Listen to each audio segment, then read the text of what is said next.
American school culture is carried out through the actions of our students, our faculty members, and our parents. And I believe the school culture is really shown how active we are in those things.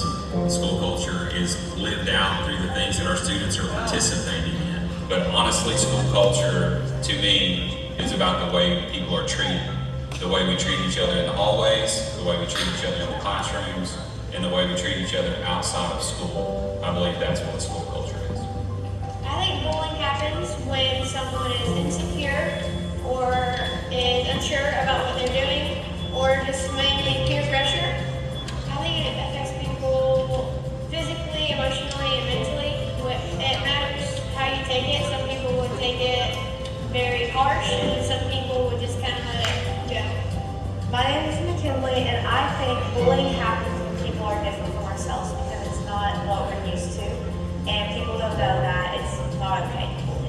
I think bullying happens because when people are different, sometimes we feel different as well, and we think it's bad for others to be different when it's not. I think it negatively affects people and makes people feel like they're not enough or like that they're wrong for being different when they're really not. Oh, when it's just them, absolutely.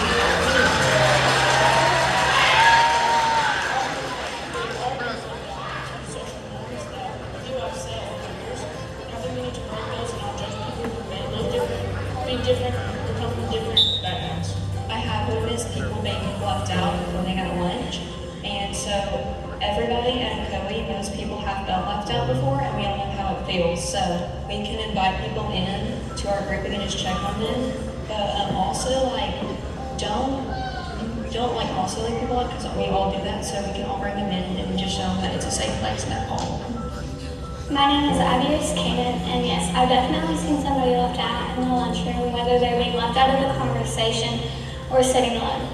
One thing we can do to make sure nobody feels left out is show kindness in the hallways and make sure everybody is included. Sixth grade, while we were doing the web groups, our leaders were very kind to me, and they made me feel included and realize that middle school wasn't a scary place like they made it seem. My name is Addison Chinkin, and I can remember a time when in 6th grade we were doing our classwork and someone came in and told us our class was doing really well. It made me feel a lot better and more confident in my answers during my classwork, and I think that it's something that a lot of us can benefit from. When I was a 6th grader, a group of 7th grade girls helped me get to my class. They took time out of their day to help me make sure I knew where I was going. And that made me feel relieved that I had people to come talk to because that was middle school. Middle school is very different from elementary school. And I had people to come talk to, and I was very relieved, and I was very thankful that they actually took their time. They took time from their friends just to come talk to me and make sure I was doing okay. In 6th grade, I was very nervous about making the varsity football cheer, and all the 8th graders were very kind, and they showed us that we belong and we were welcome. I felt very relieved knowing that they cared for us and that we belonged on the team. One time when someone was respectful to me at school was when I was struggling with my work, and they just helped me figure out a problem, and it made me feel like they cared about me and that I belonged. I want Ole Miss to be a welcoming school where people are kind, respectful, and including of others. A year from now, I want Ole Miss to be a school that kids look forward to waking up and going to in the morning, and a school that they have good memories and bad memories. I want COE to be organized as kids who are kind. We encourage kids to be kind here at COE. I want to first take that example, and I want to be the student that I want all these kids to be. I want to say hi to people in the hallway, even if they're not my best friend. I want to smile at people. I want to give each other compliments, and I just want to be kind overall. A year from now, I hope COE is a place that kids will wake up in the morning and be very excited to go to, rather than dreading what the day has in store for them. A year from now, I want Ole Miss to be a place where everyone wants to come and learn, and that parents think is an amazing school. I want Ole Miss to be a clean, safe, and fun environment. A year from now, I want Ole Miss to be the kind of school that as soon as you walk through the hallways, you get a smile or a compliment. Nobody's being mean to each other, and they just smile at you, and they're kind to you and include you. I want Ole Miss to be a school in a year where everyone is included and people are kind to each other. And I don't want anyone to be left out, and I want there to be no judging going on. It's time to take action. It's time to choose positivity. It's time to choose kindness. Lead the charge, be the change. Lead the charge and be the change. Lead the charge, be the change. Lead the charge and be the change. Lead the charge, be the change. Lead the charge, be the change.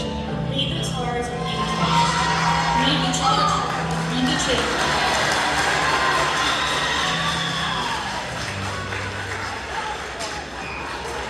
All right, everybody. So this is why we're here today, okay?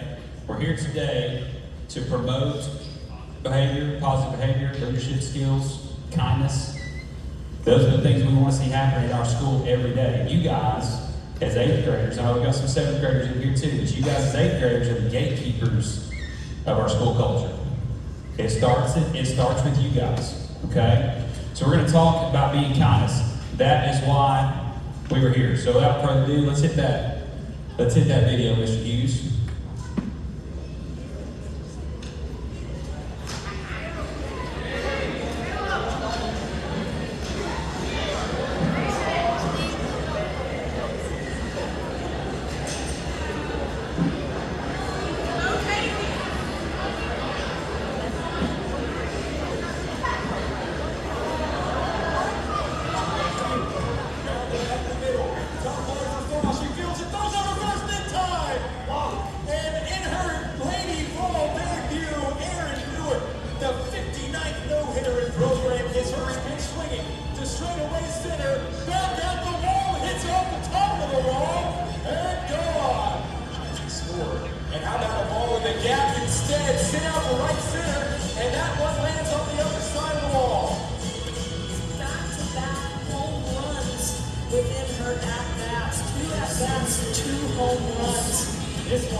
This team is literally everything to me. They're my sisters for life now. It's everything, answer. I adore everything about being a Lady Ball, everything it stands for, the community, the place it's at. I wouldn't want to be anywhere else. Ball for life.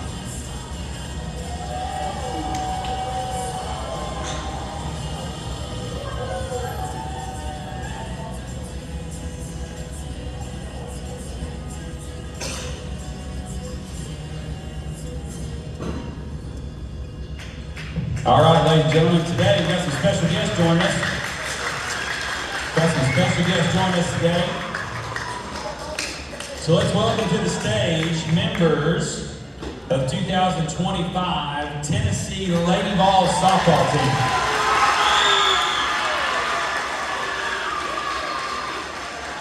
All right, now, here's the deal.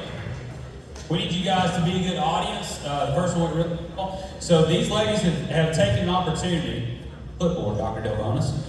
So these ladies have taken an opportunity to come down to you guys because they remember what it was like to be in middle school. We're going to talk to them a little bit about leadership, about kindness, about being a good teammate, and we really appreciate them being with us today. Let's start real quick, and we'll start down here with McCall again. So we're going to let them do a quick introduction, who they are, where they're from, maybe what year they are. We've got some coaches with us too, so it just an opportunity to say thank you to them for being here. So it's going to be a great morning.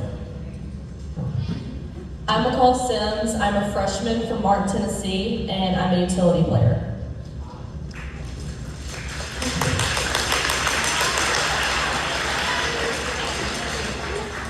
Hi, I'm Aubrey Leach. I'm the Director of Player Development. I'm from the Woodlands, Texas. I played at Tennessee from 2016 to 2019, and I played professionally with Athletes Unlimited, and I'm a member of the U.S. Women's National Team.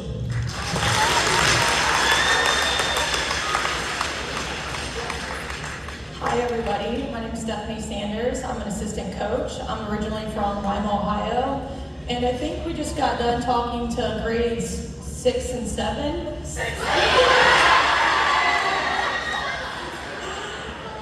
had to. They did pretty good. I'm glad you guys laughed.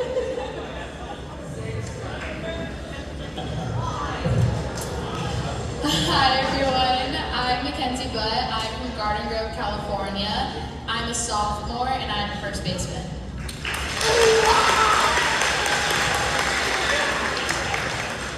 Hey guys, I'm Jackie Kirkpatrick. I'm a senior catcher from San Antonio, Texas.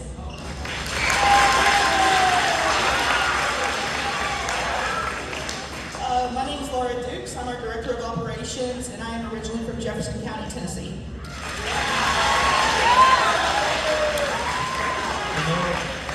I'll introduce myself after that. Okay, got it.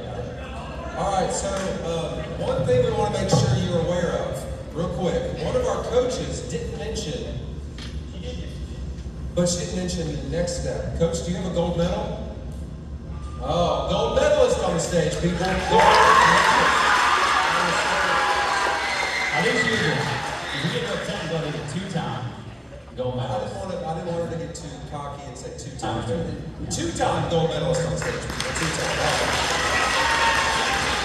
All right, so ladies, what would you say, what does being a leader mean to you? Whoever wants to share that answer. What does being a leader mean to you? To me personally, being a leader is somebody who puts others before themselves. I truly believe that in order to be great, you have to learn to serve others. That also takes off so much weight from your chest and gives you more confidence. I also think a leader is somebody who loves you enough to hold you accountable. If you're not doing what you're supposed to be doing, that person has your best interest in mind when they say, hey, that's not what you should be doing, here's what you should be doing instead.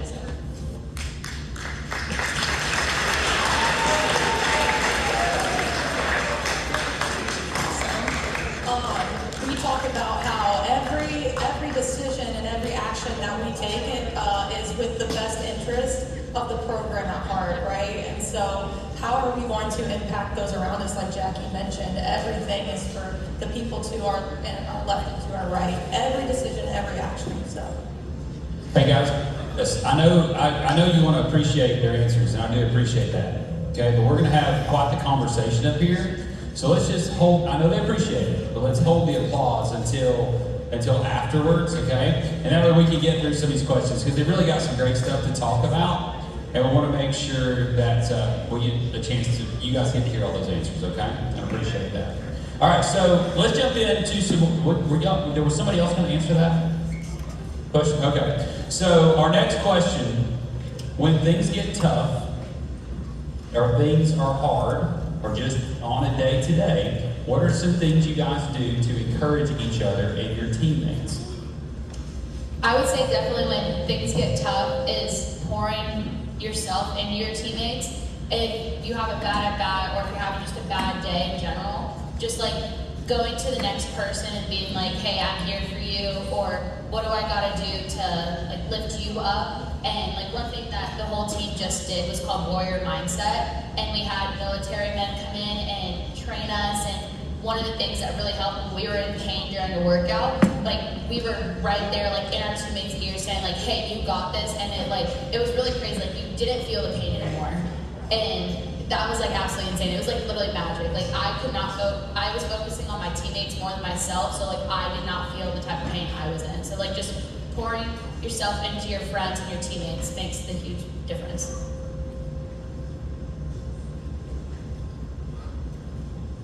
I'll say one of the mottos we have at Tennessee, we call it A for Y, and it stands for anything for you.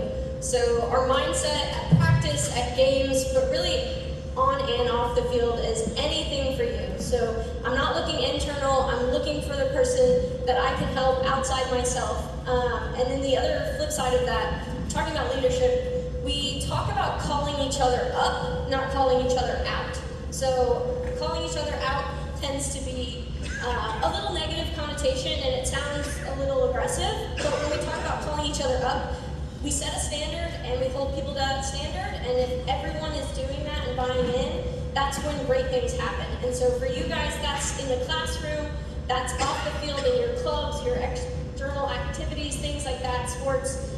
So I just encourage you to use that. It's each other up, not calling each other. I would just say what Max said, like taking the focus off yourself and focusing on the people beside you. That makes it a lot easier through those tough times. Awesome. Thank you guys so much. So, obviously, like, you know, middle schoolers out here, they've got a lot of stuff going on. When I think about the sports they're involved in, the different activities they're involved in, y'all, this is not just about athletics. It's about just being involved in a variety of things that you're involved in. So they've got homework, tests, things at home going on, a lot of stuff happening. So how would you say that you stay motivated when you're tired, you're busy, you got a lot of stuff going on? How do you just keep that motivation going? I think for myself, it's looking at the big picture. We talk to our team all the time about staying process-oriented, but I don't think you can stay process-oriented if you don't know what you're striving for or what the end goal is. And so when things get hard or you're questioning, like, how am I going to do this? I think at the end of the day, if I know why I'm doing this, I think that is what keeps pushing me even in the hard times. Even when I'm like, man, I really don't want to do this, or I'm tired, or whatever it may be, it's like, okay, I may not want to do this right now, but by me going and doing this, it's going to get me one step closer to that big picture that I want. I think to add off of that, whenever it gets tough, you have to kind of think about why you're doing it. Do you enjoy it? Does it make you feel confident? And I feel like looking into your why is gonna motivate you and help you push further and make you more successful. I would say just like do it, like when you're doing what you love, just remember that. Like when you love, like if you're whatever extracurricular you do, for me, like for softball, I love softball. When I'm away from it, like I feel it. I'm like, dang, like I wish I was like doing something right now. And so just remember like why you're doing it, like what Jackie said. And like if you're doing it for the people back at home, like just remember your why. Mackenzie, while you've got the microphone, I'll put you on the spot in the first meeting. I'm going to do it again here. So, as you heard, they've all got different backgrounds. They're all from different places, right? And that's not unique just to them. Like, how many of you guys in our audience, students, how many of you guys moved to Cleveland within the last, like, 2 to 3 years? So, guys, here's what I want you to know. Like, when you look around at those hands, we have to figure out ways to make sure these people are included in our culture, right? And so the reason I'm pointing out Mackenzie a little bit, and I know you heard several of them, they're all from different places, but Mackenzie just recently moved. So she went to school last year at Boise State University, okay? But she's from California, so high school in California, Boise State University for a year, and now she's transferred to Tennessee. And I would just like to hear a little bit about maybe some examples of what your teammates or classmates have done to help you feel welcome. Oh yeah, my teammates are the best, my roommates especially. They are just so awesome at including me, and like they welcomed me immediately. Before I even got on campus, they texted me, like introduced themselves and said just how excited they were to meet me, and that made the huge difference. And then girls that I didn't even live with that aren't on campus, they invited me to their house to come hang out with them and get to know them, and it really just helped building that outside relationship outside of our sport, and that just helped so much and made me feel welcome because I am over 1,000 miles away from home, which is hard, and that just made all the difference in the world. And my parents noticed it immediately when I FaceTimed them, and they're like, "This is just different, huh?" And I said, "Yeah, it is," because it was just so family oriented. Karen, on my visit, I went to her house and had dinner with her, the coaches, my parents. Like it's just different, and that's what I just love about this program. What's awesome, and you can tell just by talking to them backstage, you know, and in between rallies, you can tell how much they care about each other. And that's something that I hope people can tell about us at Ocoee Middle School. Like I would hope if these ladies walk through our classrooms or walk through our halls, that they can tell how much we care about each other. That's what we want to see. Now I do want to point out something really quick too, that they're not just softball players. So I want you guys to hear from them a little bit about some other things that they did, because you guys listen, we do. Hey, raise your hand if you're a member of the softball team. Raise your hand. We got some softballers out here, I know. So raise your hand, softball team. Lord, where you guys at? We don't have. All right. So there's a few of you guys out there. All right. So we got some softball players out there. So listen, but here's the thing: everybody's not an athlete. Okay? We want all of you guys to be involved in something. Would you ladies mind to tell us, besides softball, What's something that you guys were involved in during your middle school and high school years? I know for me, I did AVID, which is a college-based class, and I did it in high school all 4 years, which I loved it. I got to meet so many different people from colleges. Even in my class, there was many people who didn't play sports that were in that class, so I got to know them, which was really nice. And then in middle school, I also did NJHS, which is National Juniors Honor Society, and I know they have it in high school where it's just Nationals Honor Society, but I just did the juniors one, which was also really cool. You got to do community service, and it was just awesome getting to like serve others.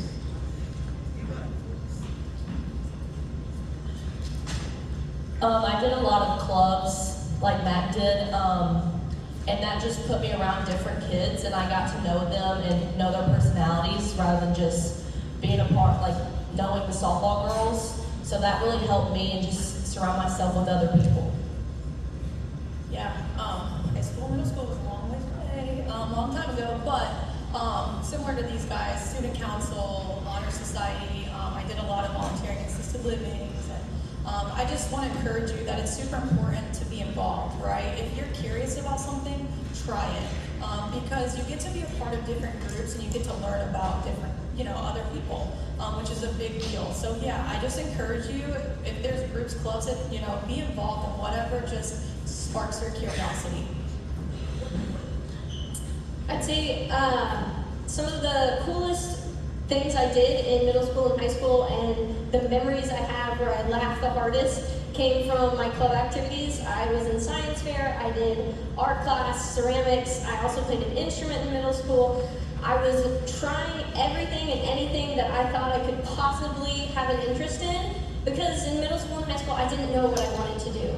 And for you guys, it's far off from having to say exactly what you want. So I encourage you to try everything. You're not going to be great at it at first, but that's the fun part. Working hard at something, experimenting, trying new things, getting uncomfortable, and figuring out what your interests really are. So middle school and high school is the perfect time to join clubs, do activities, and find a group of people where you can grow alongside. One of the best and most influential clubs that I was in was Best Buddies, and what that was is it assigned us a one-to-one friendship with a person with intellectual disabilities, and that changed my life. It opened my heart to being more inclusive to others, because it's hard for them. It's hard for them to make connections, so having the courage to go out there and make the connections yourself and including them makes a big difference in our world.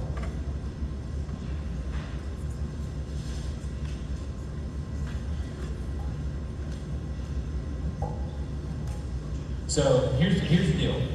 What I want you to understand, these ladies up here, guys, they were all sitting right where you sat, okay, in middle school. You're gonna have to make some decisions for what's gonna take you the rest of your life. I would be curious to see this before Dr. Delbonis gets to his last question, which we're gonna let you guys all answer. I am curious from a standpoint, maybe one of you three coaches could address this a little bit. So if these guys out here, no matter being college athletes or not, moving on, what is one thing that you would tell them about what you look for when you recruit kids to your program? Like what are the, when you're looking at high school ladies to join the Tennessee Volunteer softball team, that's obviously they need to be darn good softball players, I get that. But outside of that, what are you looking for? Yeah, we kind of look for leadership, right? Like how are you comfortable being uncomfortable, right? That's kind of life, right? You're gonna have to do some hard things or things that maybe just aren't your most favorite thing to do. And that's okay, because like the more that you do things that are uncomfortable, the more confidence you gain from that. And so again, like you're kind of mentioning, how we recruit, we watch them out at tournaments or they're coming to our camp. It's like, who's that first young lady that kind of steps up and speaks and has good eye contact and isn't afraid to kind of just go for it and not put, dip their toe in the water and feel it out. They just go for it, right? And so, yeah, and then lastly, we talk about character, right? Like, what do you do when, like, nobody's watching, I guess, if you will? And for us, that means, again, like at tournaments or camps, it's like our mom and dad carrying your bag. Like, how do you speak to your teammates? How do you speak to your parents? Are you encouraging? Are you kind of just sitting and on your own,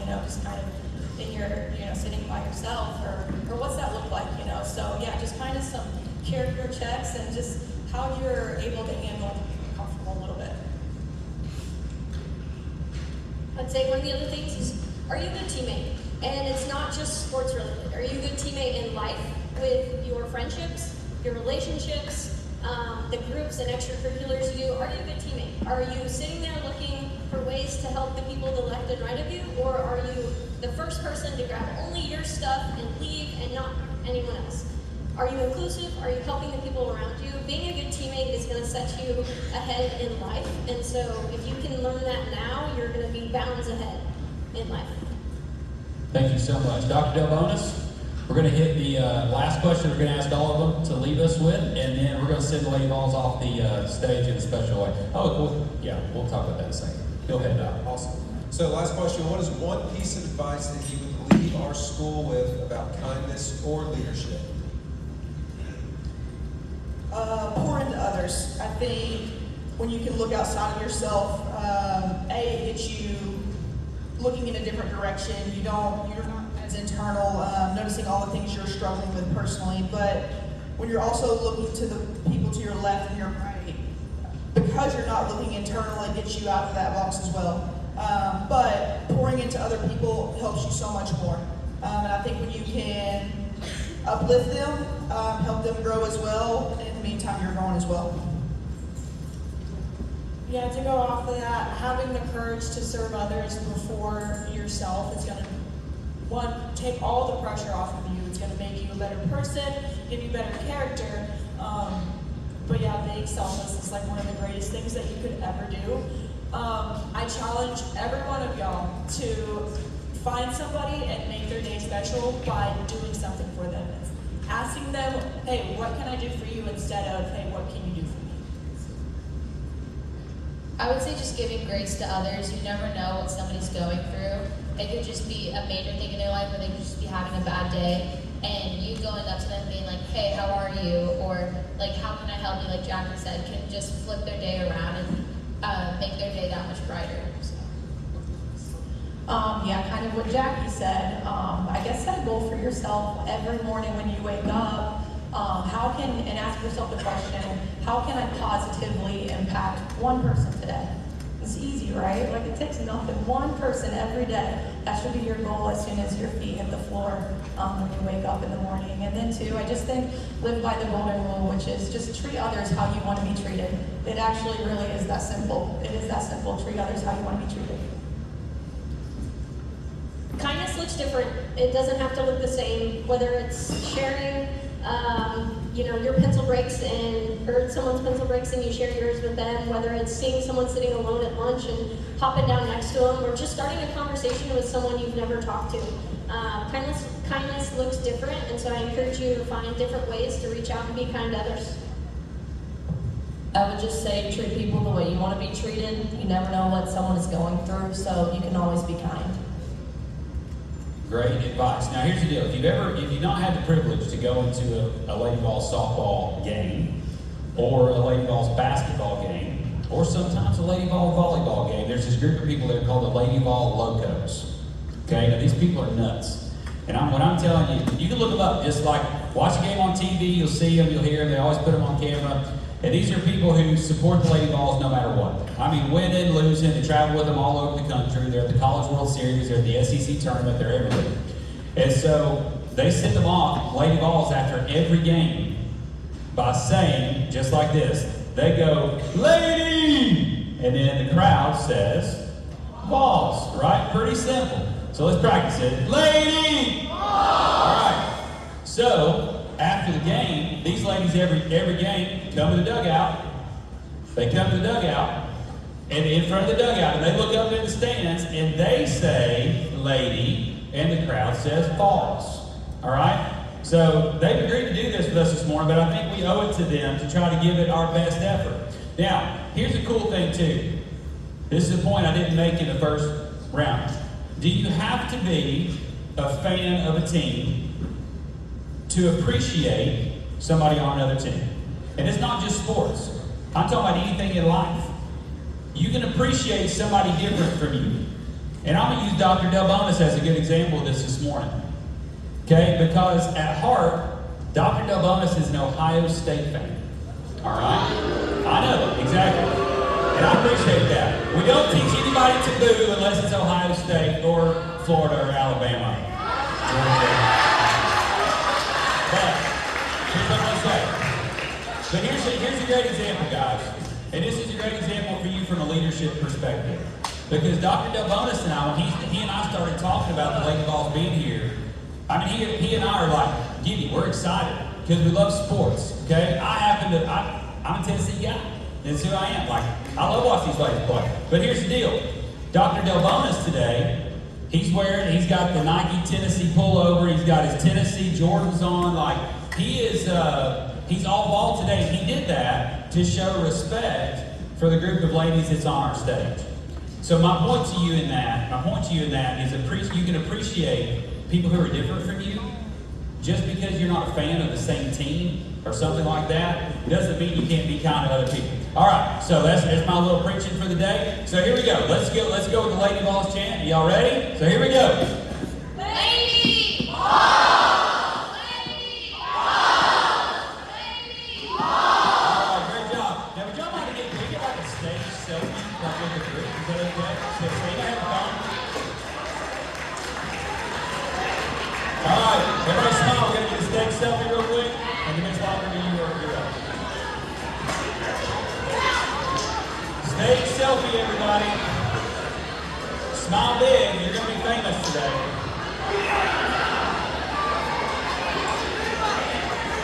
Stage selfie. Smile big, everybody.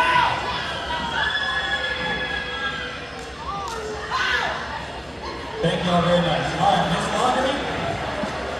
All right, everybody. We're not done yet. Have a seat. We're going to let the Lady Vols get backstage. We're going to move on.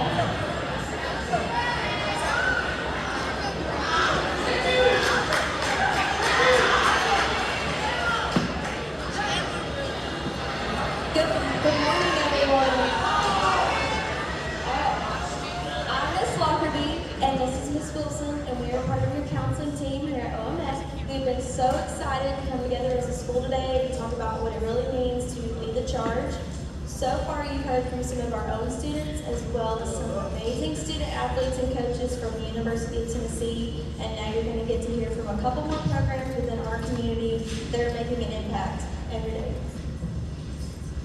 So I have the pleasure of introducing two local organizations that are leading the charge with their own initiatives to keep our community safe. Randy Bonner is here from the 24/7 movement. Their goal is to educate the public of the dangers of impaired driving. They work hard to keep our roadways safe. And Jared Waldrop is here from ATS The Bridge. This organization is a community awareness group led by students to encourage teens to live drug-free. Please help me welcome Randy Bonner and Jared Waldrop.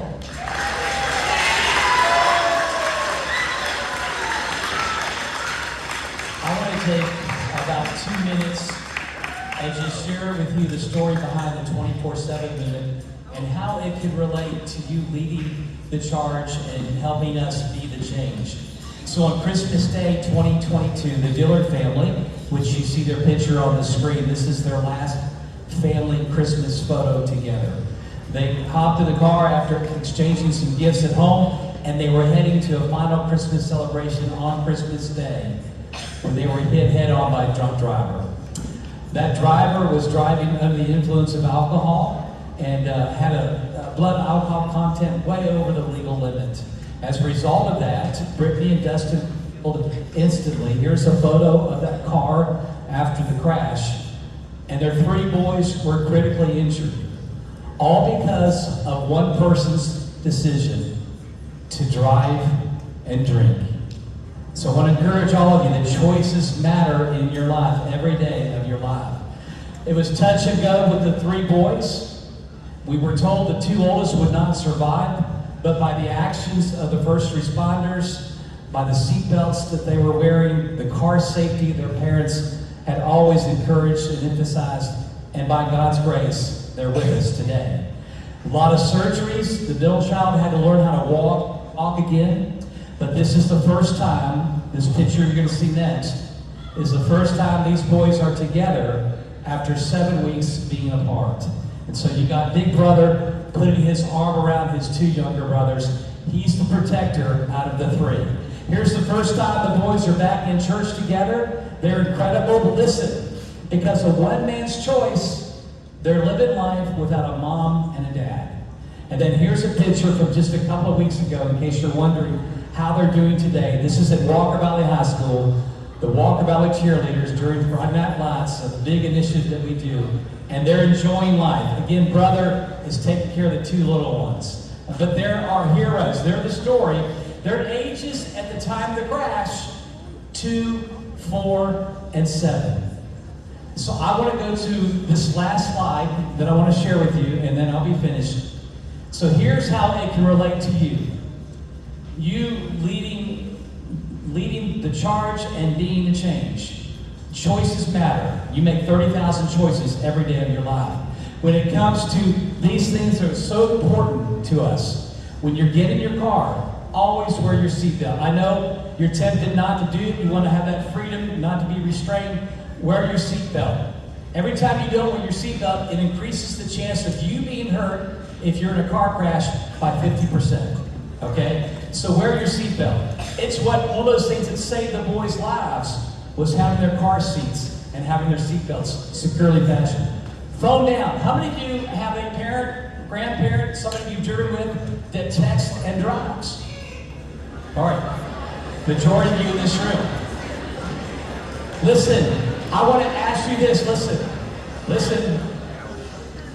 When you're on your cell phone and you're behind the wheel of a car, it increases your chance of a car crash by 23 times. It's not worth it. Here's how you can lead, how you can be the change. Mom or dad, they're on their cell phone, say, Mom, I love you, Dad, I love you, but please drive safe for me. Give me your cell phone, let me look up whatever you're trying to find or whatever you're finding on your cell phone. Will you guys do that for me? Will you be the change in your car? Raise your hand if you do that for me. Let me hear from you if you will do that for me. Okay, you do it, good. And then listen, the last thing I'll share with you, listen. I know it says drive sober. I know you're not driving left. I want to encourage you to live sober. Drugs, drinking, alcohol, stay away from it. Even vaping can reduce your reaction time decision making. There's elements that are in all of those things that are not good for you. So listen, choices matter. Help us change this culture. Always wear your seatbelt. Come down and encourage others to do the same. All right, thank you so much.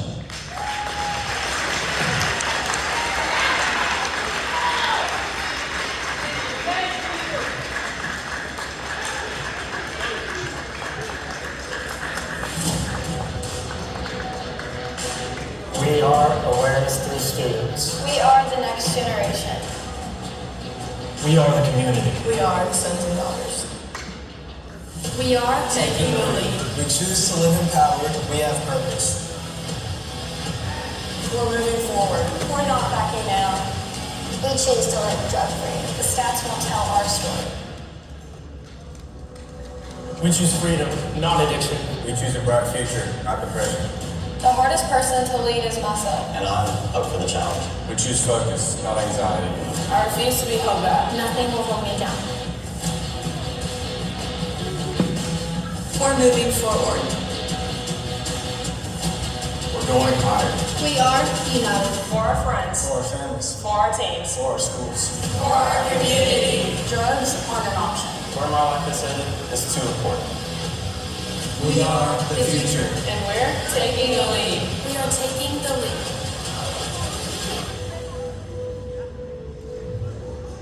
All right, it's so great to be here with you guys.